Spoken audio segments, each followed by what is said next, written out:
It was a whirlwind year for Burlington MP Karina Gould. 2025 brought a series of high-stakes political battles, starting with a run for the federal Liberal leadership, a race that ultimately saw Mark Carney taking the helm. Gould then pivoted immediately to the general election, where she successfully retained her seat in the House of Commons. Well, earlier today, I sat down with the MP to look back on a defining 12 months. I began by asking how she reflects on the highs and lows of the past year. Yeah, I mean, look, 2025 was a pretty big year for me, in the sense that, as you mentioned, I ran for the leadership of the Liberal Party. That was an incredible experience. It was an opportunity to grow, to learn, to share my view and my vision. I have to say that I was so warmly received by people in Burlington for doing it when I was, running in the subsequent federal election right afterwards. I had people stopping me on the street to say how proud they were of me and how excited they were that I had done that, and just how well I represent Burlington. And I think that was then reflected in the outcome of the election. And then it was a big year of change. I'm now the chair of the Finance Committee in the House of Commons. And one of the really great parts about this change is I actually just get to spend more time in Burlington.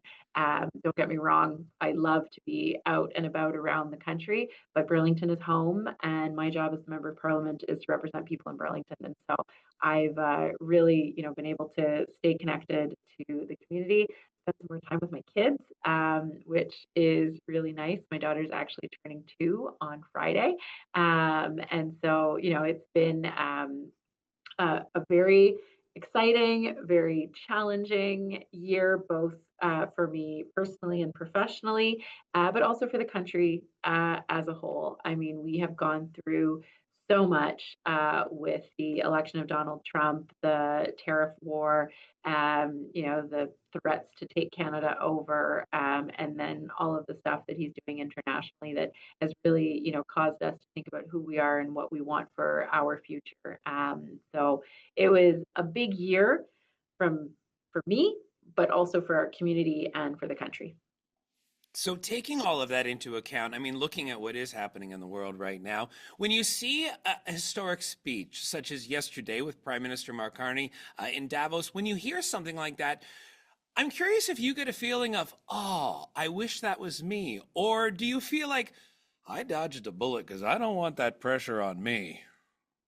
Well, look, I mean, obviously, I ran for the leadership because I wanted to do it. And, I feel like I could have and would have done a great job. Otherwise, I wouldn't have put myself out there.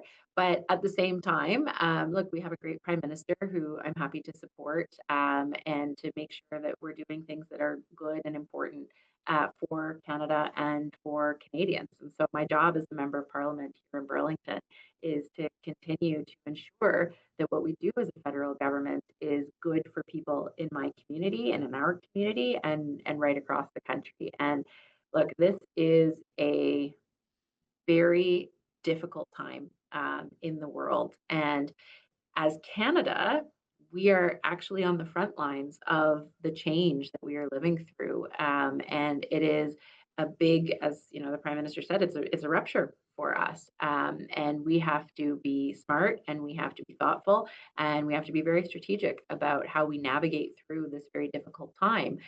Because ultimately, our job as Canadian politicians, as members of parliament, as leaders in our community, is to protect Canadians. And that's what I remain focused on for the upcoming year.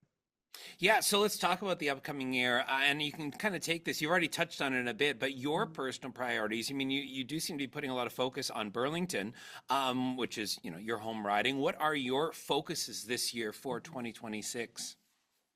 Yeah, so I mean, look, in many ways, we have weathered the tariff situation incredibly well in Canada thus far, but the storm has not passed, and there are several industries that are feeling the impact more than others. And particularly in our community, it's the steel and the auto sectors. And so for me, my focus over the past, 8 months, I would say, and it's going to continue to be, is really shoring up those two industries.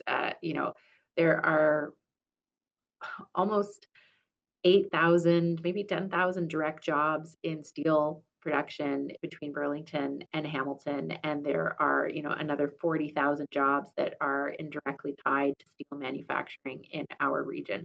This is big for us. And then if you look at the auto sector, again, it's thousands of more jobs directly, but tens of thousands more jobs indirectly that rely on these two sectors in our community. And so it is vital for us that we get this right and that we are both protecting those jobs and continuing to support and build the industry here.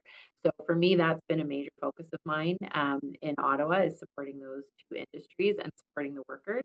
I knocked on a door in the last election, and it was a Ford auto worker, and he said, like, Karina, I'm voting for you and I'm supporting the Prime Minister because I trust that you are going to fight for our industry and fight for my job.